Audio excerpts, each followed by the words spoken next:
भगवान राम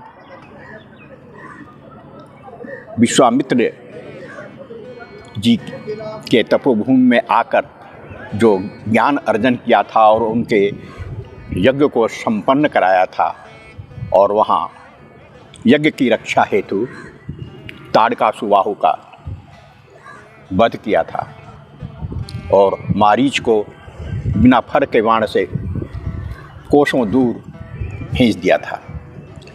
उस समय में वो विविध 5 मुनियों के आश्रम पर जाकर ठहरे थे और जहाँ पर ठहरते हुए उन्होंने जो जो चीज़ खाया था, जो जिन जिन खाद्य पदार्थों का भोग लगाया था, उनका भी जो आने वाले श्रद्धालु हैं उस जगह पर वही खाते हैं। मित्रों, आज भी वो परंपरा ऐसे के तैसे लोग निभाते हैं और उस तप को, भगवान राम के तप को आचरण में उतारते हुए जैसे उन्होंने जो किया, जो खाया, जैसे नहाया, वो 5 दिनों तक प्रत्येक वर्ष होता है। मुझे आपको यह बताते हुए बहुत प्रसन्नता हो रही है कि वह केवल कपोलकल्पित बातें नहीं है, उसका उल्लेख वाराह पुराण में स्पष्ट है, जो मैं आपके सामने प्रस्तुत करना चाहता हूँ। पंचकोशी विधि का वर्णन वाराह पुराण में आता है, वहीं नारद पुराण और स्कंद पुराण में भी उसका उल्लेख है। वाल्मीकि रामायण में इस पंचकोशी यात्रा की परंपरा के पीछे की कथा का संदर्भ भी मिलता है। भूदेव ने जब बाराह से इस पुण्य क्षेत्र की पंचकोशी परिक्रमा की विधि पूछा, तब बाराह ने उन्हें विस्तार से बताया और बताते हुए कहा कि अथ सिद्धाश्रम स्याह पंचकोश विधि ध्रुवे यम कृत्वा सर्वतो पापेभ्यो मुक्तो भवति मानता। अर्थात इस क्षेत्र में जो 5 कोशी परिक्रमा को अगर पुराणोक्त विधि से श्रद्धापूर्वक जो श्रद्धालु भक्त स्वयं अपने ऊपर अपने आचरण में उतारते हुए व्यतीत करते हैं ये 5 दिन उस पवित्र तिथियों को, तो उन्हें पुण्य का विशेष लाभ होता है। वाराह पुराण में 5 श्लोकों में पंचकोशी की विधि, विश्राम स्थलों और अनुष्ठान विधि के बारे में स्पष्ट बताया गया है। बक्सर में स्थित पंचकोशी विश्राम स्थलों के नाम अब अपभ्रंश रूप में है। वाराह पुराण के अनुसार चरित्रवन और ठोरा संगम के पास उत्तर वाहिनी गंगा में स्नान और चरित्रवन में लक्ष्मी नारायण के दर्शन के साथ यह पंचकोशी यात्रा शुरू होती है। चरित्रवन से चलकर यात्रा गौतम आश्रम में अहिल्या के दर्शन करने आते हैं। वर्तमान में वह स्थान अहिरौली ग्राम से जाना जाता है। पूर्व में इसे अहिल्यावली कहा जाता था। यहाँ लोग रात्रि विश्राम करते हैं। अहिरौली में पूर्वाभिमुख गंगा में स्नान कर लोग नारदाश्रम के लिए प्रस्थान करते हैं। वर्तमान में नारदाश्रम को लोग नदांव कहने लगे हैं। यहाँ भी एक प्राचीन सरोवर था। उस सरोवर के तट पर प्राचीन शिवलिंग है। बहुत पुराना बरगद का पेड़ है जिससे कई बरगद बन गए। अतिक्रमण के कारण उस सरोवर का अस्तित्व लगभग मिट चुका है।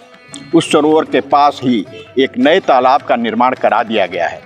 नारदाश्रम के बाद पंचकोशी परिक्रमा में शामिल लोग भार्गवाश्रम के विशाल व मनोरम सरोवर का अस्तित्व बचा हुआ है, लेकिन अत्यंत बदहाल स्थिति में। यहाँ रात्रि विश्राम और पवित्र सरोवर में स्नान के बाद भजन व ध्यान की परंपरा रही है। भार्गवाश्रम के बाद उद्दालकाश्रम जाने और वहाँ रात्रि विश्राम की परंपरा रही। उद्दालक ऋषि का वह आश्रम स्थल अब उन्वास गांव बन चुका है। तालाब भी अतिक्रमण का शिकार होकर अत्यंत खराब स्थिति में पहुंच चुका है। इस तालाब के तट पर तमाल जैसे पुराने वृक्ष अब भी हैं। इस स्थान का संबंध अंजनी पुत्र हनुमान से भी जुड़ा हुआ है। उद्दालक ऋषि आश्रम के बाद 5वें दिन चरित्रवन स्थित विश्वामित्र आश्रम पहुंचकर यह 5 दिवसीय यात्रा संपन्न होती है।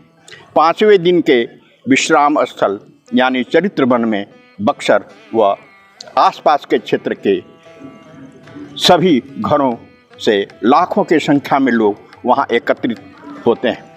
साधु संतों व लोक के हृदय में बसने वाले बक्सर का यह वार्षिक महोत्सव वास्तव में एक अनगढ़ लोक उत्सव जैसा हो गया है, जहां शास्त्रीय अनुशासन व कर्मकांड लोक की अनुगामनी हो।